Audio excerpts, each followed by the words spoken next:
لیکن یہ کہ یہ جان لیجئے کہ یہ جو کچھ بھی ہمارے ساتھ ہو رہا ہے اس میں ایک تو وہ ہمارا جرم، ہم نے اس علم کا دروازہ بند کیا، اپنے تصورات کو محدود کیا، دین کو مذہب بنایا، علم کو صرف علم دین تک محدود کیا، اس کو ہم نے گویا کہ سیکولر علم قرار دے کر اپنے دینی تصورات سے خارج کیا۔ یہ ہماری غلطی، اور اس سے بڑا جرم یہ کہ اس آسمانی ہدایت کے بھی ہم کسٹوڈین تھے پہنچانے کے لیے، اور ہم نے یہ کہ خود اس کو پیٹھ دکھائی، خود اس کو اپنا امام نہیں بنایا، خود اس کو اپنا رہنما نہیں بنایا، اور دوسروں تک پہنچانے کا تو کوئی سروکار ہی نہیں، سوال ہی نہیں۔ اس اگر ڈائگنوسس درست ہے تو اب اس کا حل کیا ہے؟ پہلے تو یہ کہ اپنی ذمہ داری کو ہم پہچانیں۔ ظاہر بات ہے کہ ذمہ داری جتنا بڑا رتبہ ہے اس کی اتنی ہی بڑی ذمہ داری ہے، اور اگر وہ پہلو تو ہی کرے تو اتنی ہی سخت سزا کا مستوجب ہوتا ہے۔ کمتر درجے کی ذمہ داری ہے، کوتاہی بھی ہو گئی ہے تو کمتر درجے کی سزا کفایت کر جائے گی۔ رتبہ بڑا ہے، جن کے رتبے ہیں بڑے ان کی سوا مشکل ہے، جن کا رتبہ ہے سوا ان کی سوا مشکل ہے۔ تو ہم کسٹوڈین ہیں اس ڈیوائن میسج کے، گائیڈنس کے، رحمت للعالمین کی رحمت للعالمینی صلی اللہ علیہ وسلم، اس کے امین ہم ہیں۔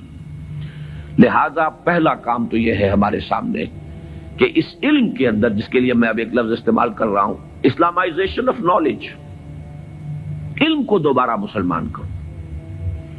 یہ علم جو ہے، بڑی پیاری بات اقبال نے کہی تھی، عشق کی تیغ جگردار اڑا لی کس نے، علم کے ہاتھ میں خالی ہے میان ہے ساقی۔ بڑی پیاری تشبیہ ہے یہ۔ عشق سے مراد یہاں وہ ایمان ہے، ایمان کی وہ تیغ جگردار اس میان میں سے نکال لی گئی ہے، خالی نیام رہ گیا ہے۔ یہ پورا سائنٹیفک نالج جو ہے اس خالی نیام کے مانند ہے جس میں سے تلوار عشق نکال دی گئی۔ یہی تلوار عشق اس میں دوبارہ داخل کر دی جائے، ایمان کو اس علم کے ساتھ اگر شامل کر دیا جائے تو در حقیقت سارے مسائل کا حل ہو جائے۔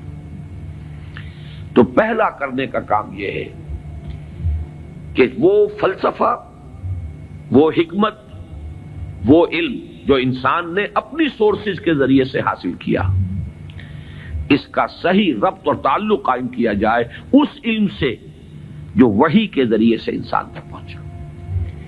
ان کے آپس میں ریکنسائل کرنا، ان کے فصل اور بود کو دور کرنا، اور اس میں قرآن کا دعویٰ ہے۔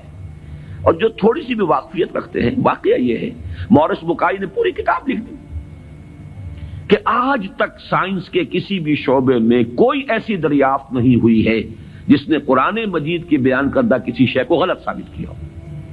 یہ ایک بہت بڑا معجزہ ہے۔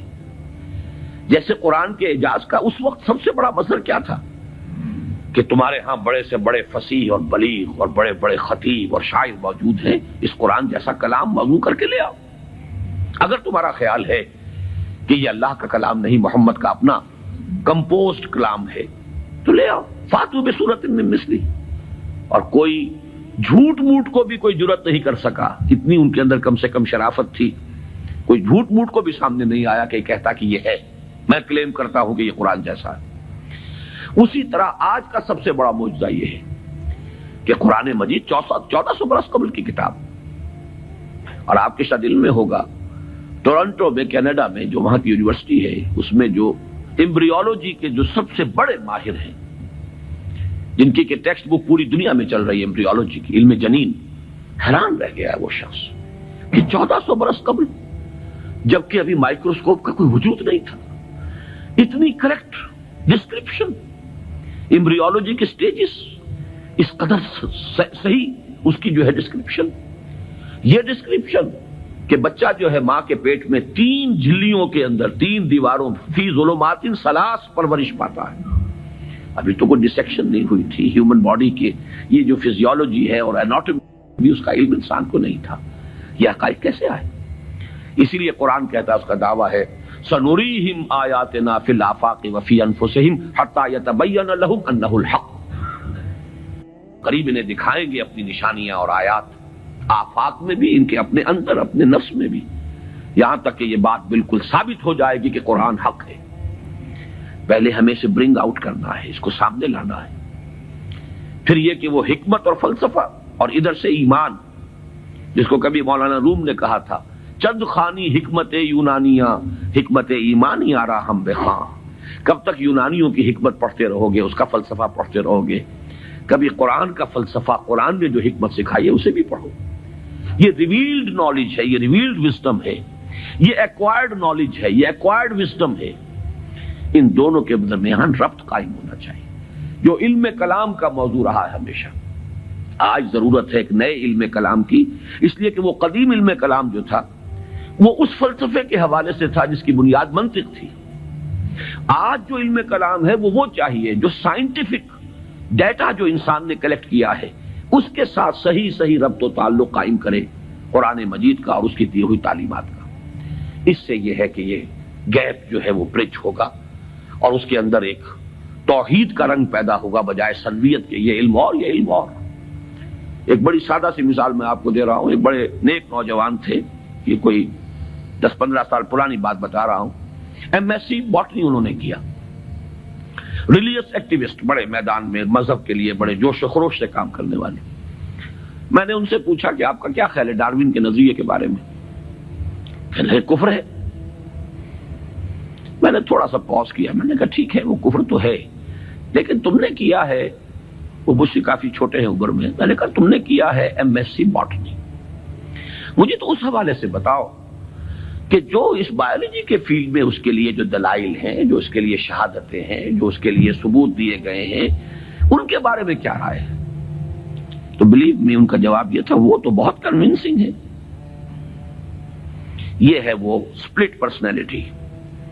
ایک شے جو بڑی کنونسنگ ہے، ایم ایس سی باٹنی کی ہے، اس میں جو کچھ پڑھا ہے اس کی روح سے وہ سمجھ رہے ہیں کہ ڈاروین کا نظریہ ارتقاء بڑا کنونسنگ، اس کے لیے مواد موجود ہے، دلائل ہیں، شواہد ہیں، لیکن ہے کفر. یہ سپلٹ پرسنالٹی، دماغ کے ایک گوشے میں ایک چیز ہے، دوسرے گوشے میں دوسری چیز ہے. یہ سپلٹ پرسنالٹی اس دنیا میں کوئی کام نہیں کر سکتی. کمپوز پرسنالٹیز، ایک وحدت جس کو کہا ہے قرآن نے علی وجہ البصیرت قل ھذہ سبیلی ادعو الی اللہ علی بصیرۃ انا ومن اتبعنی. اے نبی کہہ دو یہ میرا راستہ ہے، میں اللہ کی طرف بلا رہا ہوں، تو اندھیرے میں ٹامک ٹوئیاں نہیں مار رہا ہوں. علی وجہ البصیرت، نہ صرف میں بلکہ میرے ساتھی جو میرا اتباع کر رہے ہیں وہ بھی دونوں آنکھوں سے راستہ دیکھ کر چل رہے ہیں اور بلا رہے ہیں اگر اس راستے کی طرف تو علی وجہ البصیرت بلا رہے ہیں. پہلا تو یہ پرابلم ہے ہمارا اور یہ بہت بڑا چیلنج ہے. دوسرا پرابلم یہ ہے کہ یہ سوشل سائنسز میں اور جو سوشل انسٹیٹیوشنز ڈیولپ کیے ہیں انسان نے، اکنامک انسٹیٹیوشنز ہیں، پولیٹیکل انسٹیٹیوشنز ہیں، تھیوری آف اسٹیٹ ہے، پھر اس ریاست کے آرگنز ہیں، ایگزیکٹو ہے، جوڈیشری ہے، لیجسلیچر ہے، کہنے کو خیر چوتھا جو ہے پریس کو کہا جاتا ہے، لیکن تین ہے بنیادی. یہ جو نوع انسانی نے جیسے سائنٹیفک ترقی کی ہے اسی طریقے سے انسٹیٹیوشنز ڈیولپ کیے ہیں، بڑی قربانیاں دی ہیں. ہم تو خلافت راشدہ کے خاتمے کے بعد پھر ملوکیت کے دامن میں آ گئے تھے.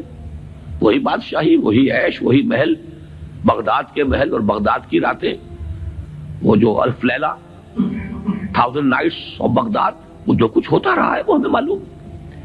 یہ تو یورپ والوں نے خون دیا ہے، انہوں نے جانیں دی ہے، انہوں نے اسٹرگل کی ہے، تب بادشاہوں کے کلچز سے اپنے آپ کو چھڑایا ہے، انسٹیٹیوشنز ڈیولپ کیے ہیں. لیکن یہ کہ ان انسٹیٹیوشنز کو اب یا تو یہ ہے کہ بالکل ایک مرعوب ذہنیت کے ساتھ، ڈیفیٹسٹ مینٹیلٹی کے ساتھ جوں کا تو ہم ایکسپٹ کر رہے ہیں، یا یہ کہ ٹوٹلی ریجیکٹ کر رہے ہیں. حالانکہ دونوں چیزیں انلاجیکل ہیں. اس میں تجزیہ کرنا ہوگا کیا صحیح ہے کیا غلط ہے، کیا چیز کمپیٹیبل ہے دین کے ساتھ کیا نہیں ہے. پھر اس کی بصیرت فراہم کرنی ہوگی. سود حرام ہے تو کیوں حرام ہے، اس کی قباحتیں کیا ہیں، یہ کس طور سے امبیلنس پیدا کرتا ہے معاشرے کے اندر، کس طریقے سے ارتکاز دولت پیدا کرتا ہے، اور اس سے پھر فساد پیدا ہوگا. آخر کمیونزم بھی یوں ہی تو نہیں آ گیا تھا. It was not a bolt from the blue. یہ ریئیکشن تھا کیپٹلزم کا، اور اگر کیپٹلزم اور دنگا کیپٹلزم جاری رہا تو پھر کسی اور ریئیکشن کو وہ جنم دے گا. اسی کی کوکھ سے کوئی اور اینٹی تھیسس وجود میں آ جائے گا. جیسے ابھی آپ نے وہ کے جی بی کے کوئی بڑے ڈبل ایجنٹ کا ابھی انٹرویو آپ نے پڑھا ہوگا، 1-2 دن پرانی بات ہی ہے. اس نے یہ کہا ہے کہ یہ ایک تجربہ تھا، ناکام ہو گیا، لیکن میں اس کے اوپر شرمندہ نہیں ہوں. یہ ایک بہت اچھا کام تھا جو ہو رہا تھا اور یقیناً بہت خیر اس سے وجود میں آیا ہے. بہرحال انسان پھر تجربہ کرے گا۔ اس اعتبار سے دوسری ذمہ داری ہماری یہ ہے جو قرآن کے حامل ہیں، حامل قرآن، اگرچہ مجھے شعر یاد آیا اقبال کا، جانتا ہوں میں یہ امت حامل قرآن نہیں ہے، وہی سرمایہ داری بندہ مومن کا دین، جانتا ہوں میں کہ مشرقی اندھیری رات میں بے ید بیضا ہے پیران حرم کی آستی۔